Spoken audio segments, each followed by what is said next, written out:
Guys দেখো আমি এখন চা বানাচ্ছি। এটা আমার সবচেয়ে বিরক্তির কাজ, কারণ এটা আমার একদম ভালো লাগে না করতে, তাও মা আমাকে যেটা করাবে। রাতে রান্না বাকি আছে, তো সেটা পরে করব, গরম গরম ভাত করব, আর কিছু নয়।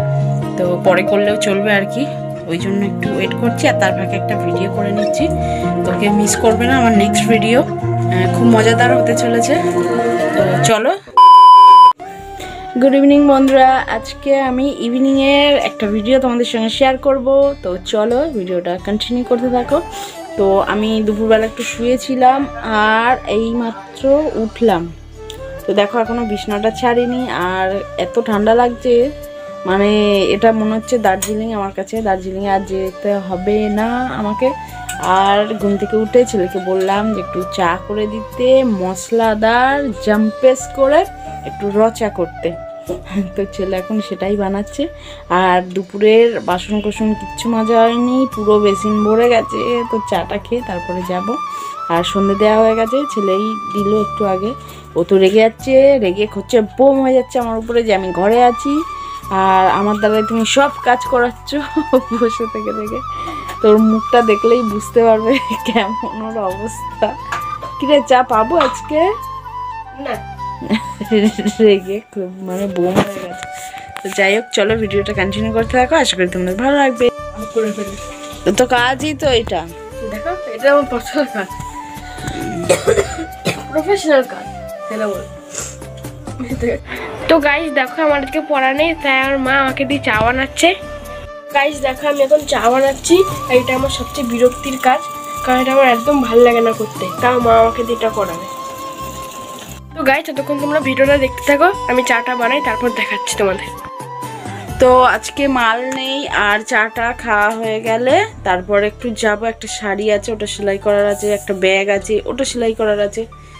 দেখো আমার মাথা টাথার কি অবস্থা, মাথা টাথা কিচ্ছু আশ্রয় নেই। চলো চাটা হয়ে গেছে, ওই দেখো ঢালছে এখন। চলো চলো, এই দেখো এক গ্লাস পুকুর পুকুর চা ঢালছে। ও বাবা, কত চা করেছিস রে, বাহ বাহ, এক মগ এক গ্লাস, কত চা খাবো রে। সন্ধ্যেটা ও দিয়ে দিয়েছে।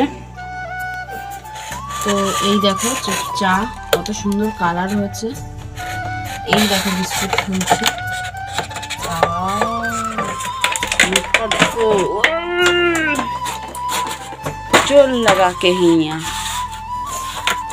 তো এই যে বিস্কুট সকালে এনেছিল, সকালে আজকে আর খাইনি কারণ রুটি ছিল রাতের, তো ওটা দিয়েই চা খেয়েছিলাম। বিস্কুটগুলো রয়ে গেছে, এখন বিস্কুট দিয়ে চা খাবো। তো অন্যদিনও চা খায় না, আজকে কি মন হলো আবার চা খাচ্ছে। তো বন্ধুরা এখন চলে এসেছি আমি মায়ের ঘরে সেলাই করতে। আর ধরিস না তো ঠিক করে, এমনি মাথা ব্যথা করতে পারবো, মাথা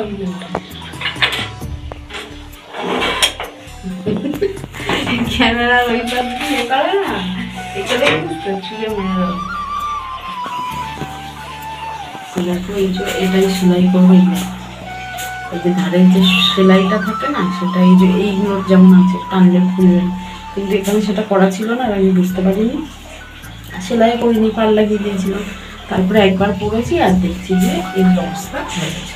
এটাকে এখন এইভাবে সরু করে নিয়ে সেলাই করবো। চলো দেখি কতটা করা যায়। কি বলতো, আমার কপালটাই খারাপ, যেটাই কিনবো না শখ করে, তো সেটাই এরকম আর কি হয়ে যাবে।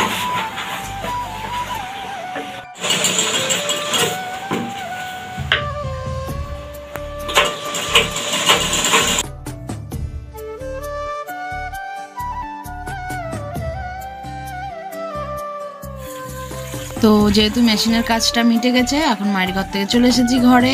আর বাসনগুলো এখন মাজছি, বেসিনটা খালি করতে তো হবে, দেখে বুঝতেই পারছো একেই ছোট জায়গা, তার মধ্যে পুরো ভরে গেছে। তো এইগুলোই আর কি এখন মেজে ঘষে পরিষ্কার করে নিচ্ছি।